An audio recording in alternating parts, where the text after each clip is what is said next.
This video contains major spoilers for Persona 3 Reload.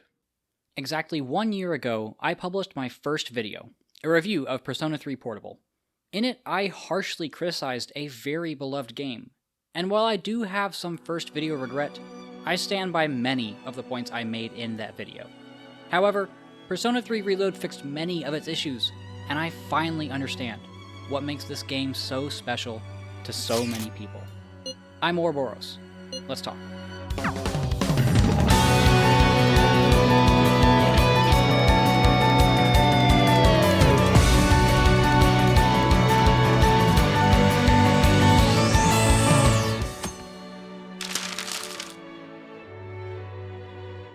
Persona 3 Reload is set up similar to other Persona games.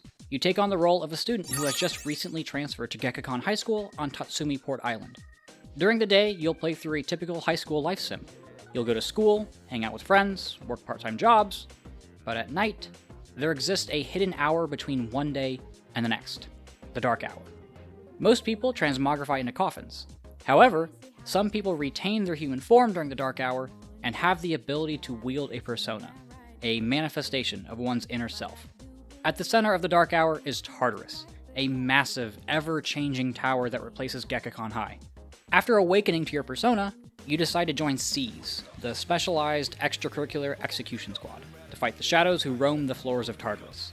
Shadows aren't necessarily restricted to the Tower of Demise, though. Throughout the month, shadows will attack people in their coffin state and devour their psyche.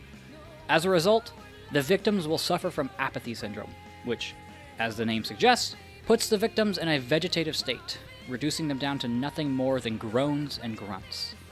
In addition, a powerful shadow associated with one of the 12 major arcana will attack the city during a full moon. Defeating the shadow will reduce the number of apathy syndrome cases, but it will only be a temporary solution, as they begin to rise leading up to the next full moon. There does seem to be a permanent solution, though. SEES learns that if they manage to defeat all 12 shadows, the Dark Hour will disappear. So, they decide to explore Tartarus, as well as prep each month for the coming attacks. That's the basic premise for P3. And before I get into the analysis, I do want to address one more thing. As with any remake, there's going to be a lot of comparisons to the original. Any comparisons that I make going forward will be in regards to Persona 3 Portable. I have not played the original or FES, but Portable is the version that Atlus decided to bring to modern consoles. I'm taking that to mean that they think that Portable is the definitive version of the older versions of this game.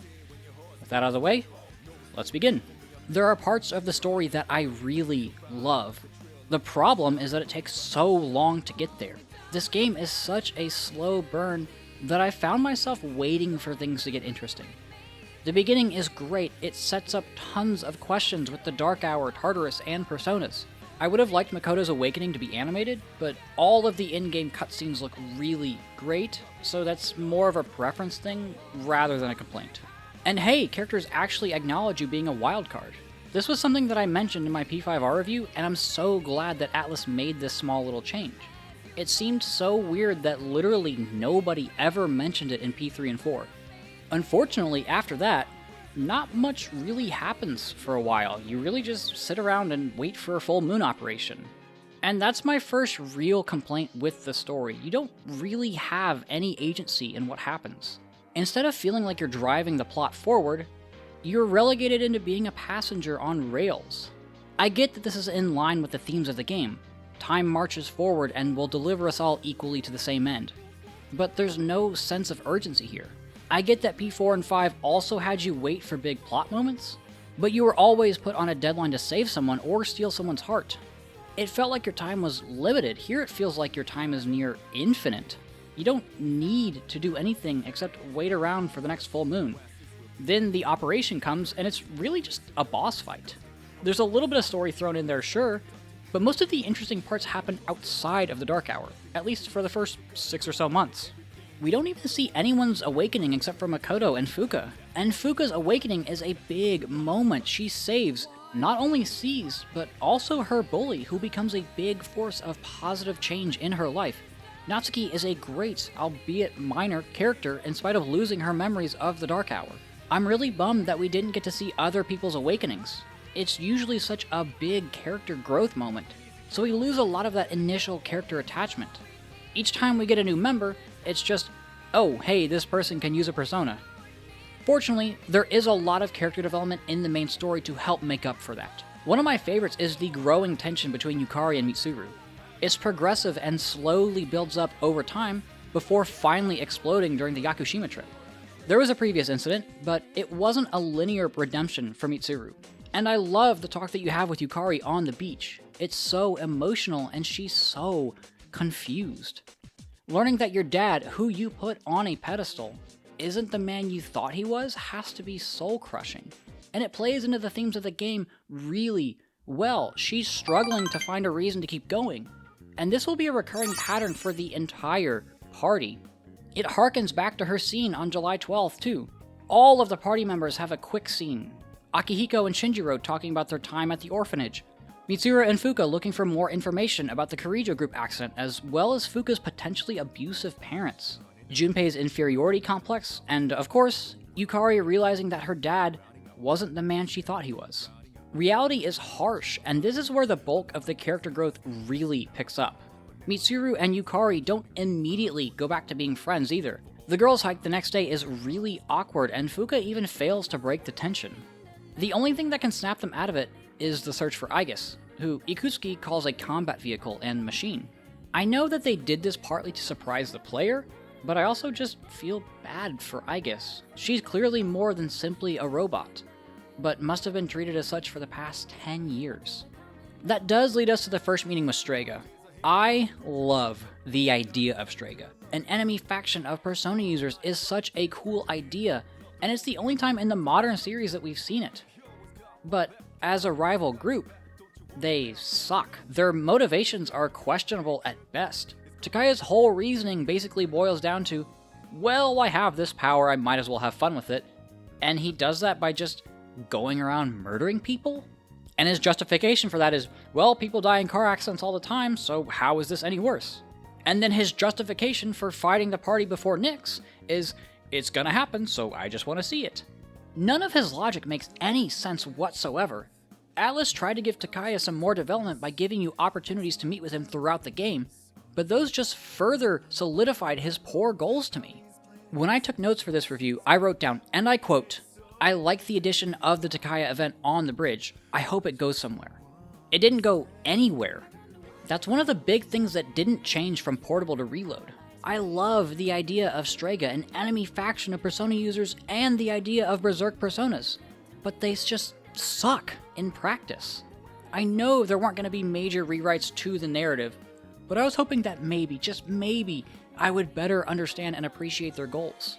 One story I do love is Shinjiro's, specifically how it integrates with Ken, Akihiko, and a little bit with Mitsuru. From Ken's first appearance, we can tell that he has some kind of history with Akihiko. I also like Akihiko and Shinjiro's confrontation about Berserk Personas and suppressants. It's really emotional, and we get some insight into how determined Akihiko is to help his old friend. And then we get the optional plotline of Shinjiro's leave of absence, which is really incredible and well written. Mitsuru gives a ton of backstory into the early days of SEAS, and there's even some art thrown in during her monologue. I don't know if this was in previous versions of the game, I don't think it was, but big props to Atlus for this section. It was really incredible to sit through, and so rewarding to watch other characters interact with each other. In fact, that's what P3 does infinitely better than its successors. There are tons of scenes where we get characters talking to each other without you there. In P4 and 5, we didn't really get many of those scenes, but they're a regular occurrence in P3. All of this development is why Shinjiro's death is so impactful. We've grown attached to him and we're invested in his future. Even though we know he doesn't have much time left, we want nothing more than for him to fulfill his promise to Akihiko and Mitsuru to graduate. So seeing that character growth cut right before he re-enrolls is brutal. And the fallout of his death is even more impactful. Ken and Akihiko find the strength and conviction to keep living, as well as evolve their personas. Ken learns how to face life head-on and live after vengeance, and Akihiko decides to keep fighting to finish the job that Shinjiro started. There are even a few small bits of Tartarus dialogue that solidify this. Fuka says that Akihiko has gotten calmer and that Ken has gotten taller. One of Akihiko's all-out attack lines is even, "I'll keep fighting. For him." I even had a moment where I went back to grab some Twilight chests that I had missed. It contained an outfit for Shinjiro. The text box said that it'd look great on him. But he's no longer here. It's small things like that that make the whole party feel relevant during the entire story. This is where P3 makes up for the lack of introductory story moments for each character. They get consistent growth throughout the entire story. This also puts the social links in a bit of a weird spot. It can be hard to more thoroughly develop a character in a social link since they've been integrated into the story consistently. At first, I thought I preferred the social link system because each rank felt more connected as opposed to the main story being more segmented, but now I'm not so sure. Aigis' social link, trust me, I'll dive into that later, is one of my favorites, so I think it boils down to me generally not liking P3's social links very much. Regardless, I really enjoyed every character staying relevant throughout the game. Well, everyone except for Koromaru. Look, I get why they included him. He and Aigis represent that even though a life isn't a human one, it's still valuable. I get that. But I still think he's a waste of a party slot. He doesn't do anything in the story. His hangouts are him just barking, and he kinda sucks in combat. It doesn't help that Seize can feel a little bloated at times. Including Shinjiro, there's 10 members, so he kinda gets left by the wayside. He's a good boy, and I love that you can pet him in the dorm, but he's irrelevant from a plot and character standpoint. One thought I had throughout the entire game is, why don't we ever interact with any of the Lost? It seems like such an obvious thing to do. They're always scattered throughout the city, and everyone in Seize constantly mentions them, but we never really get more than that. I thought it was a bit odd, especially in the last few months of the game, where they're everywhere. We also have another fake-out ending on the bridge because Atlus loves those, apparently. Except it's so painfully obvious that this isn't the end. You end Tartarus on a border floor, the Fool social link is only rank 6, not everyone has evolved the persona, and Strega is so obviously not dead. I don't know why Atlus likes to do this so much, but hey, I guess I'm just used to it at this point. If you haven't killed a god yet in a Persona game, it's just not over. One thing that did make me scream like a little kid was seeing Strega shift. That was a great moment. Unfortunately, it is succeeded by my least favorite moment in the series, the Akutsuki twist. Just thinking about this makes me legitimately angry, and it almost ruins the entire story for me. It comes out of nowhere, lasts like 10 minutes, he info dumps about some prophecy, and then dies. The, haha, it was me all along, I'm going to rule the world, is just so cliche. They try to give this moment impact by killing off Takaharu Kirijo, but we have literally zero attachment to him. I mean, I had to look up his first name when I was making the script. We don't know where this prophecy comes from. It's kind of referenced in some of the Manad memoirs you get, but literally never mentioned again. It's so poorly executed. It really feels like Atlus wrote themselves into a corner, and this was the only way they could transition into the final Nyx arc of the game. Which doesn't even make any goddamn sense because Ryoji comes in and literally explains everything correctly to the group like a month later. And this twist, that Ryoji is Nyx, is miles better. We've grown to love Ryoji, especially with the new hangouts that we get with him in Reload. They show a kind, nurturing person who wants nothing more than his friends to be happy. He's grief-stricken by what he's caused and feels so unbelievably guilty for what comes next. You know, he's a developed, sympathetic character, the exact opposite of Ikutsuki. Even the scene with Yukari watching her dad sacrifice himself is so much more emotional than this train wreck of a scene. Honestly, I'll probably make a separate, dedicated video to this scene because it bothers me so much. Fortunately, it's followed up by one of my favorite parts of the story, Chidori's death. It's a spectacular scene where we get so many new emotions from Junpei. He's so desperate to save her after the relationship has bloomed over the past few months, and in spite of her relation to Strega, we're sad to see her go. She was only so cold to Junpei because she was afraid of losing someone close to her. Her entire character is built around the Hedgehog's dilemma. While I still think it's a little goofy that Takaya is the only one to bring a gun to these fights, seeing her sacrifice, the fusion of their personas, and Junpei's ensuing rage are perfect. Akihiko telling Junpei not to throw away the life she gave him is especially powerful after what happened to Shinjiro, And seeing Junpei in her sketchbook is just a dagger in the heart. It's an amazing story arc with a perfect ending. Is what I would be saying if they didn't give you a way to resurrect her. Why do they do this? Look, it's a really touching scene visiting her in the hospital. It really is. But it is completely contradictory to the themes of this game. The whole point of P3 is that death is coming for us all.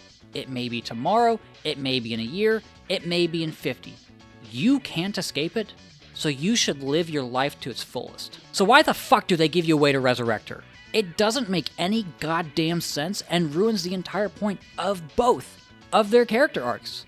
It's wildly frustrating to see Atlus run completely contrary to everything they've built up over the past 50 hours.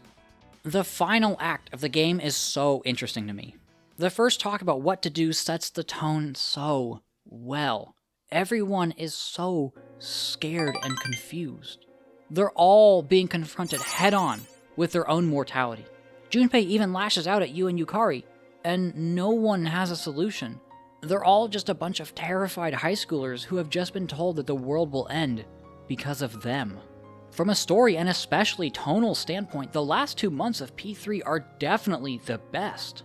Hearing Memories of the City fills me with so much overwhelming dread and despair. The world is falling apart and the music reflects this. It's gray, gloomy, the lost are everywhere, and trash is strewn across the city.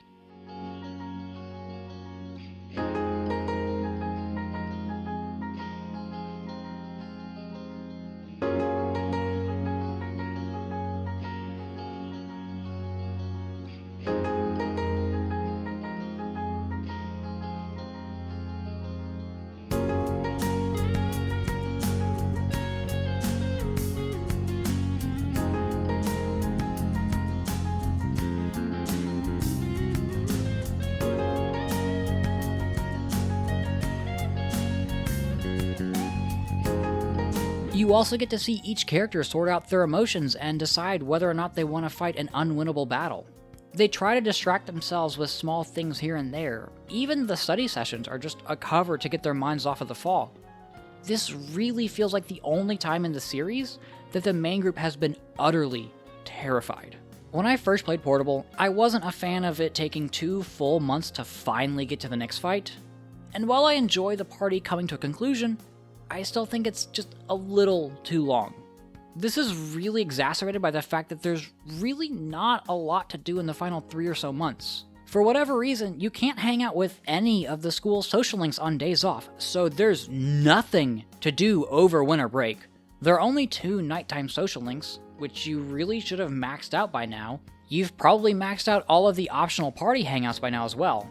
I think I spent the last 3 months of Reload just going to the arcade at night. This is something that really should have been changed. I remember doing the math around mid-December and thinking that I had plenty of time to max out all of my social links.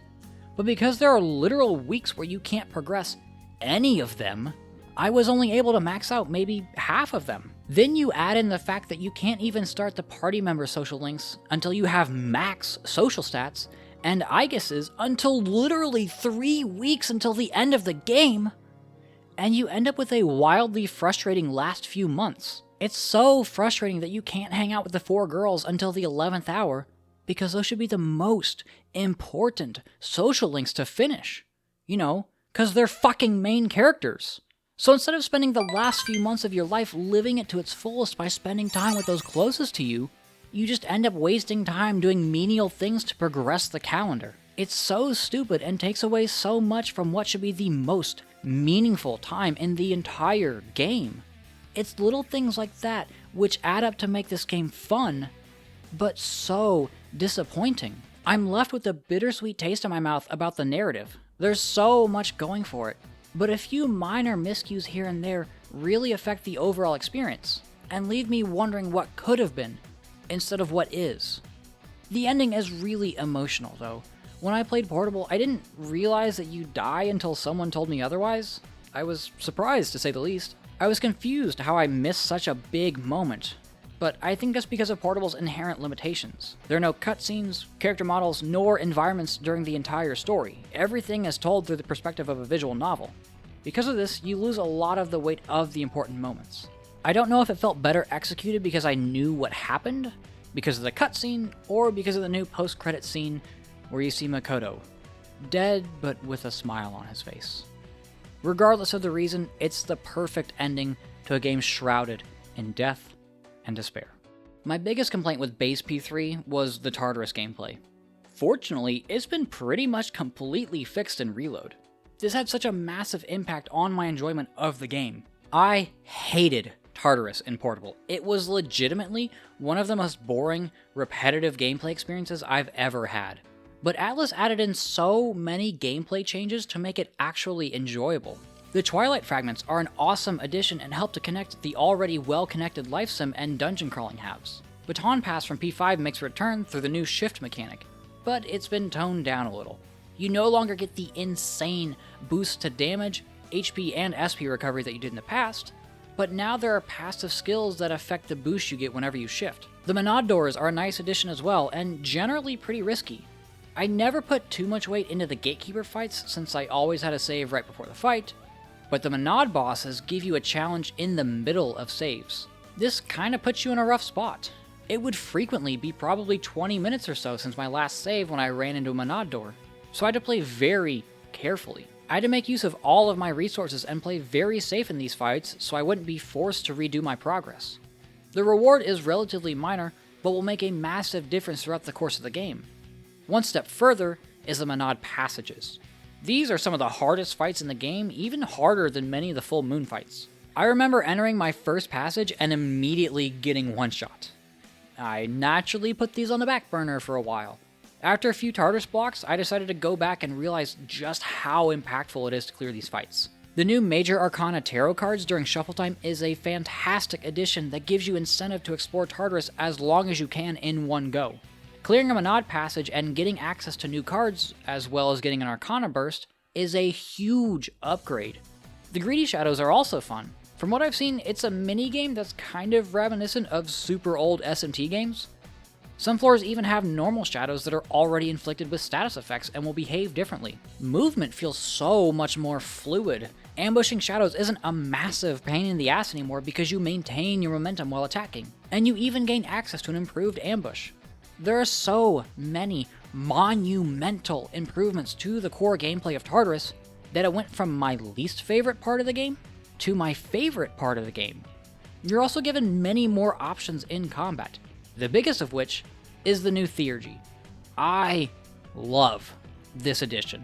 It rewards you for playing each character in a different way, and Yukari even gets a little bit of characterization during the Theurgy tutorial. It can be very broken at times, especially when you stack someone's Theurgy with Fuka's Oracle. I mean, I beat the death phase of the Nyx fight in like 2 full party turns because of this combination, but it's such a fun addition. Fuka even has SP. I think this is the first time in the series where you can manually proc nav skills, and all of them are so useful, especially Sylphid Aura. This is an awesome and welcome change, and I hope that it stays with the series going forward. A small Theurgy detail that I liked is Aegis's Orgia mode will be present in all-out attacks, and her run animation has even been changed to more of a glide. Theurgy also seems to synergize really well with the boss fights. You're encouraged to use it during the combined phase of the Chariot Justice Full Moon fight to split them apart. Even the Hanged Man fight plays in this well because you only have a certain number of turns to hit it. I feel like Synergy is a great way to describe everything that they've added to the dungeon crawling. Fuka's Tartarus Search and the Greedy Shadows, the Monad cards and Shuffle Time, everything just fits together so well. With all that said, the difficulty definitely goes down because of these things. Granted, I heavily prefer this. I thought the difficulty curve of the original was abysmal, so I'd rather have an easier game than a poorly designed one. You finally get to pick which skills you get during fusion, so you can make some really busted combinations late game. Ironically, I felt the most difficult moments were early game where my options were limited. In fact, I think I struggled with the Priestess boss more than anything else in the game. It went from a 30-minute time limit to a 3-minute time limit real quick, and I was not prepared for that. The Gatekeepers can offer a bit of challenge, but it's more of a battle of attrition throughout the course of Tartarus. You're trying to maximize your time there by conserving items and SP, But again, this becomes a non-issue later down the line when you have more party members and Oracle starts to fully restore SP. Of course, I might think it's easier because I'm more experienced with the series. I know what combinations work and which ones don't, but I felt like the game was generally easier. I think Atlus could have better balanced the new tools we got. They didn't just plop the same numbers and stats into Reload, but the more tools that we're given, the more tools that the enemies need to counter those. Balancing options and difficulty is tricky. For example, the final theurgy you unlock, Armageddon, deals 9,999 damage, but reduces your HP and SP down to 1. But you don't need any HP or SP to use it. So I filled my theurgy gauge with physical attacks from this busted Chernobog that I've used, and insta-killed the Reaper. It's small things like that which could have been better tweaked. Of course, the times that they do give those tools to enemies, it's incredibly memorable. Like Takaya swallowing his pride and using an evoker to wreck your entire party with a theurgy. I didn't survive the initial hit the first time.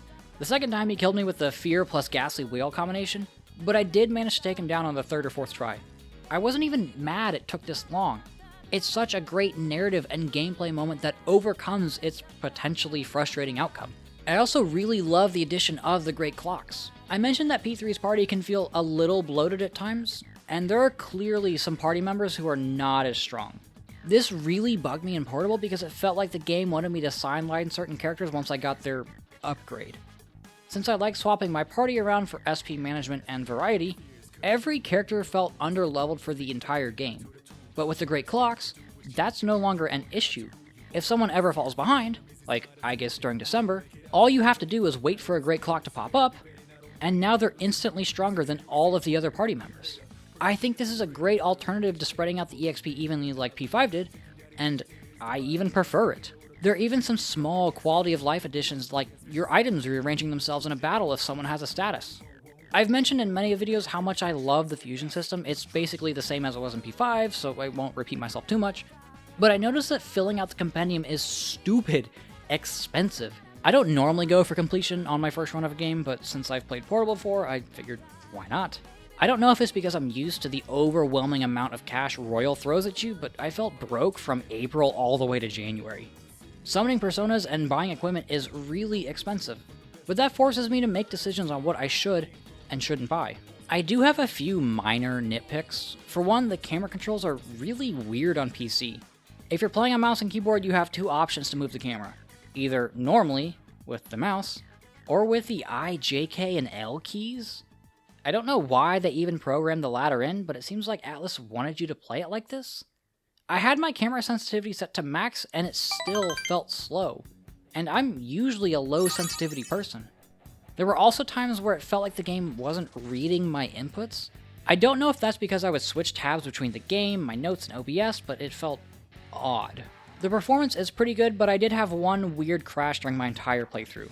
You may see some performance issues in the footage, some frame drops or stuttering, but keep in mind that I don't have a desktop. I have to run OBS and the game, which is pretty intensive for a laptop. But when only the game was open, it ran smoothly. That's the reason I tend to stick to Switch games. It can be difficult to get quality footage for games on a laptop.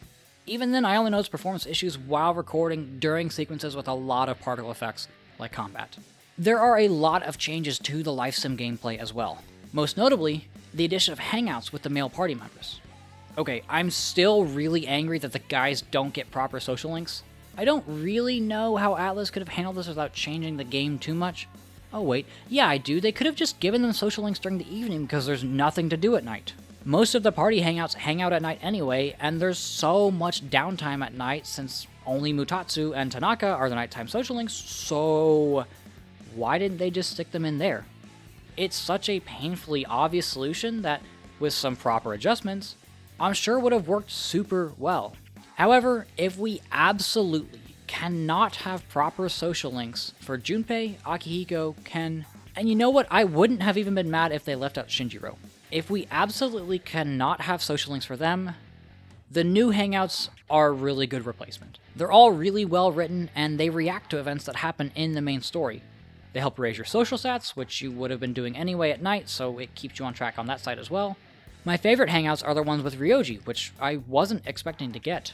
Obviously, we're only given about a month with him, but all of them are so valuable in expanding his character, turning him into a sympathetic person, foreshadowing his true identity, and furthering the themes of life and death. They're also considerably longer than a normal Social Link rank, which isn't really saying much because a lot of the ranks in this game are shockingly short. I'm talking like one dialogue option short. They also tend to flow together really well, again because of their length and attachment to the narrative. I was a little sad to see there were no abilities given to Social Links like in P5, but the nighttime hangouts with your party members make up for that. And some of these are really strong, like Yukari's, which you get super early, and at level 2, reduces the cost of healing spells by 75%. It's insanely strong. I remember getting Media Rahan, and it only costs like 11 SP. You're basically healing for free.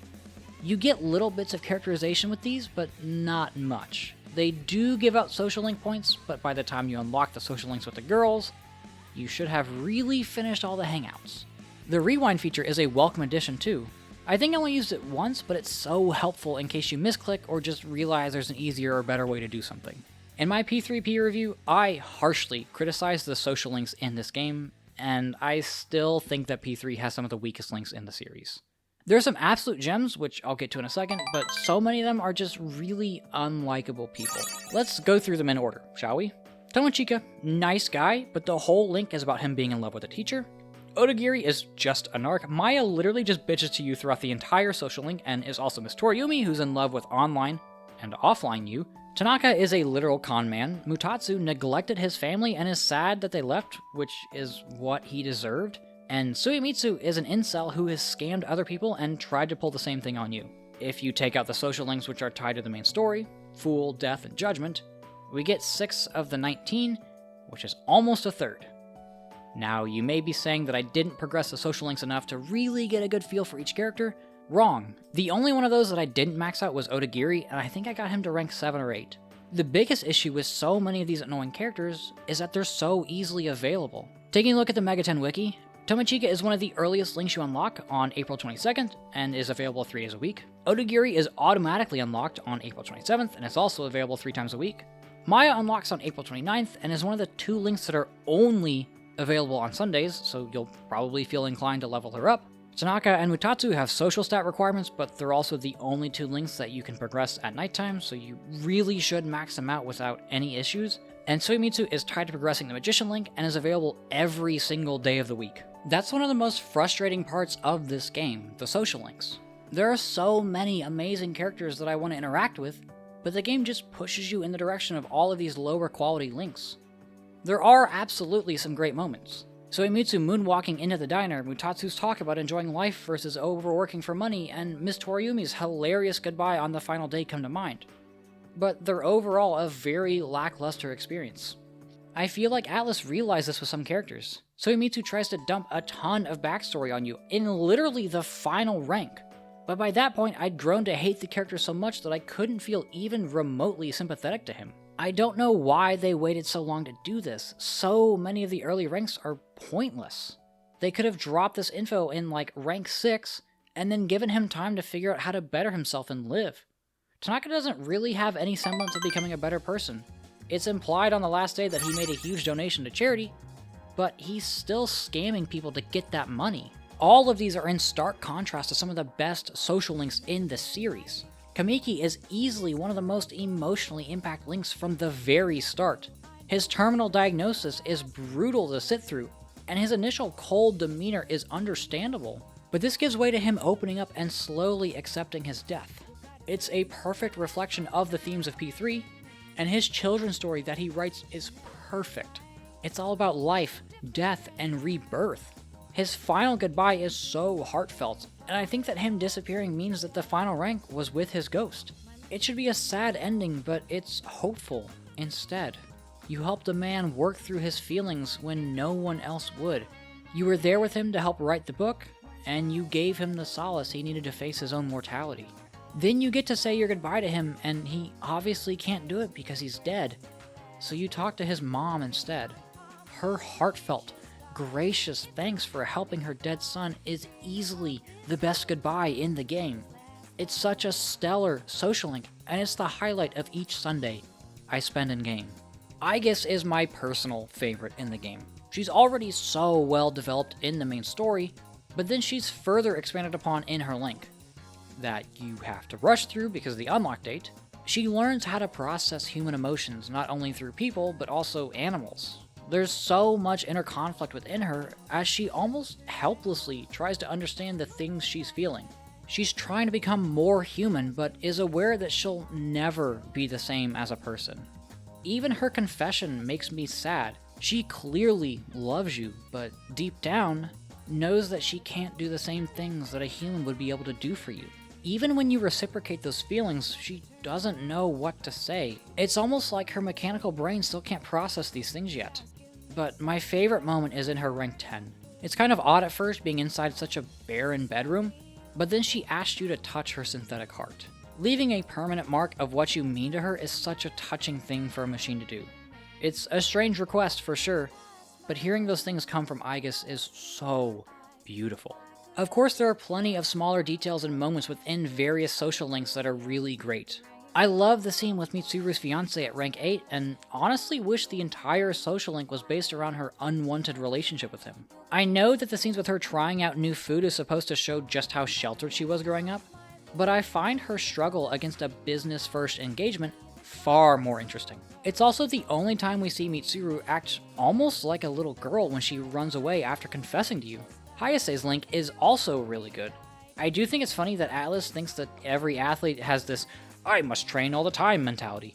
It's such a recurring theme at this point, and I'm convinced the writers over at Atlus haven't actually met that many athletes.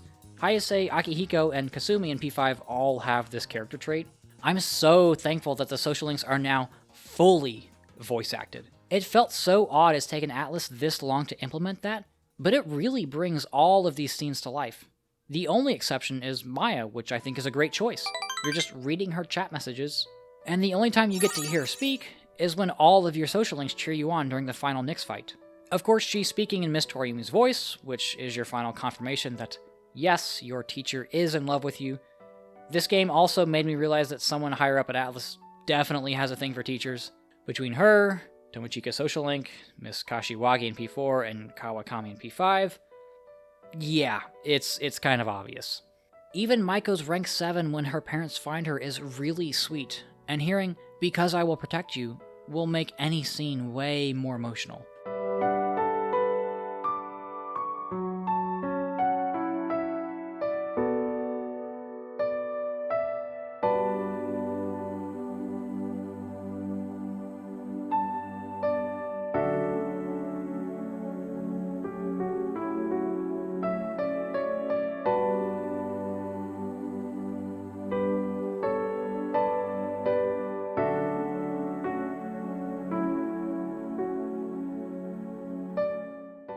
There are small, heartfelt moments throughout all of the social links, and that does help make up for the bad ones.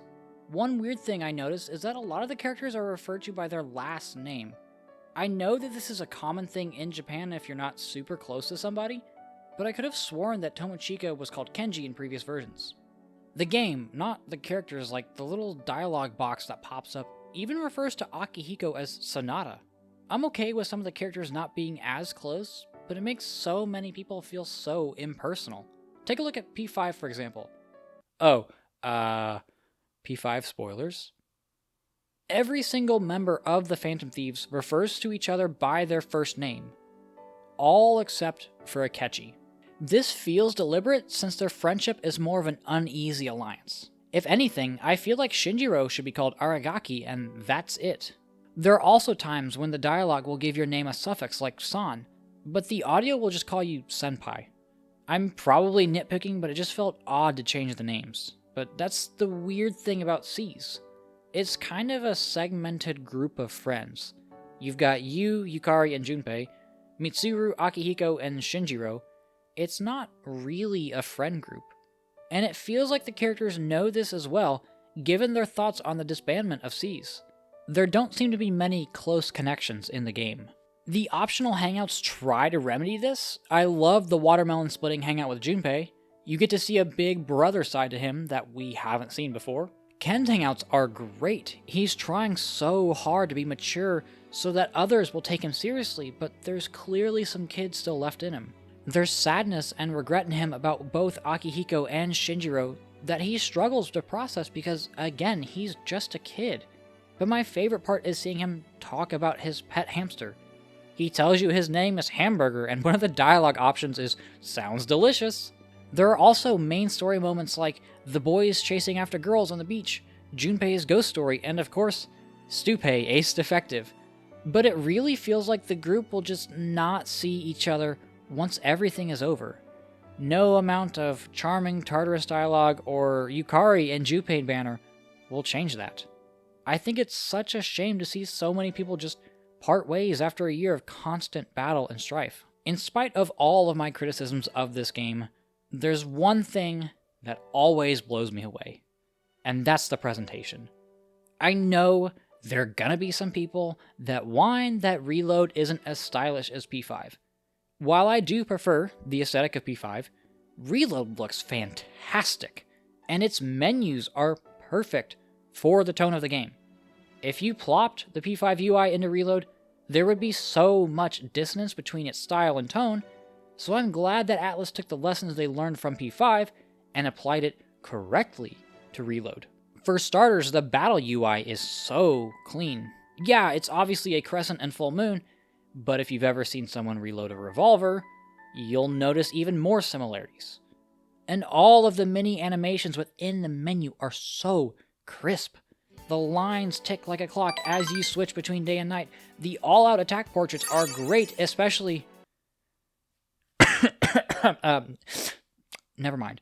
I do wish you would get shuffle time before the portrait. I think it would flow better that way, but that's really minor.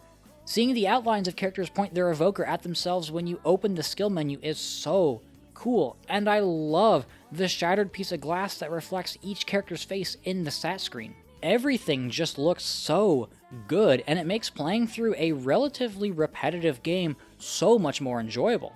Dialogue cut-ins are much less frequent than in P5, which initially makes dialogue less dynamic, but anytime there is a cut-in, it makes those moments far more important. I don't know if this was changed for Reload, but I also noticed that the character portraits' lips are synced to the audio. The louder the audio, the more they open their mouth, and their mouth will even stay closed when the voice actor pauses mid-line. Speaking of the voice actors, man, they absolutely nailed the new cast. My personal favorite is Zeno Robinson. Atlus literally could not have chosen a better person to voice Junpei. His performance is perfect. From his usual goofy demeanor, to his impulsive outburst at you during the final few months, to his tearful goodbye to Chidori, every single line that came out of that man's mouth was perfect. He even takes some lines with a grain of salt and molds it to fit what Junpei would have actually said. I know some people were wary of Alejandro Saab's performance of Akihiko, and while his voice is definitely much deeper, he did a great job. Suzy Young as Fuka is a fantastic change because I really wasn't a fan of the original Fuka. The only original voices that I really prefer are Ikutsuki and Nyx. I don't even dislike them, I just like the more eccentric tone of Daniel Warren's Ikutsuki. Alex Lee is great as Nyx, but I just prefer the voice changer that they used in previous titles. From both a technical and aesthetic standpoint, this game looks great. The environments, especially the Tartarus blocks, look awesome. The fifth block in particular looks super good, it's so disco-y. I will say it's kinda hard to tell what's going on. Even Fuka takes note of this. All of the colors can make it hard to tell where shadows and chests are, so you have to heavily rely on the radar to get things done. I just feel bad for colorblind people during this section.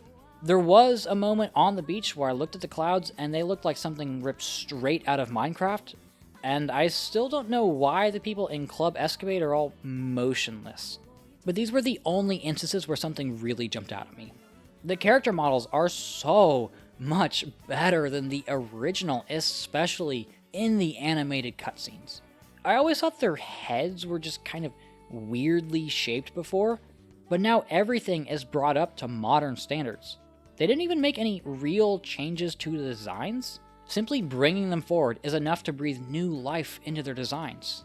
This is true for really every character with a portrait.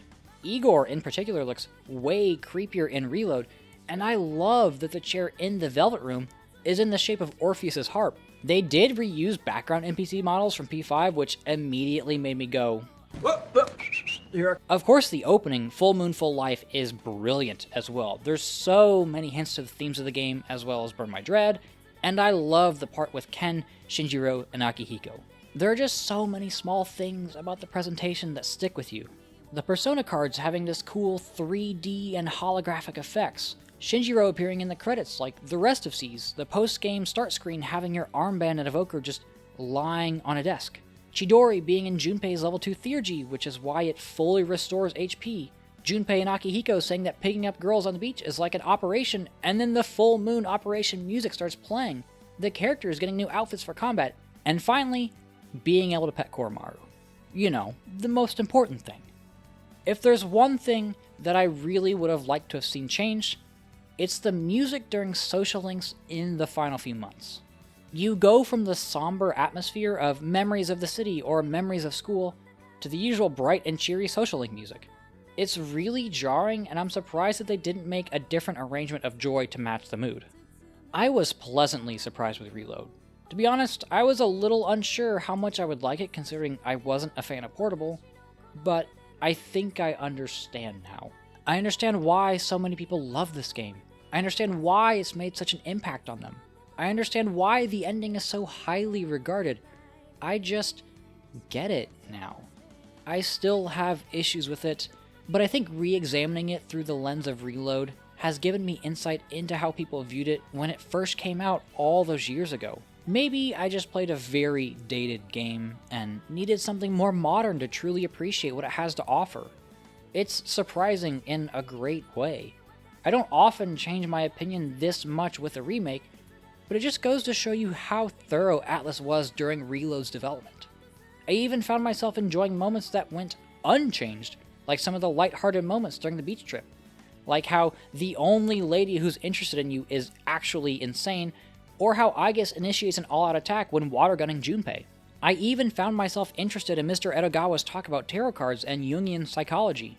It's nice to see the developmental foundation talked about in-game, and they fit it in so seamlessly. Really, the highlight of Reload is the changes to Tartarus.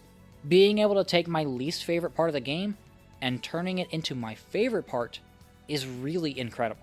I'm really looking forward to the future of the Persona series. At this point, I'm a little burnt out on it. I've run through P3P, P4G, multiple P5R runs, and now Reload in the past year and a half or so. I'd love to take a bit of a break.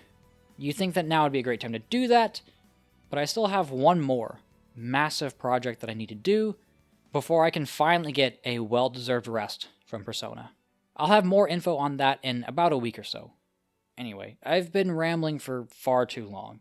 Persona 3 Reload is an exceptional remake, and while I still have some qualms with it, its modern changes made me realize just how impactful it really is. Thanks for watching.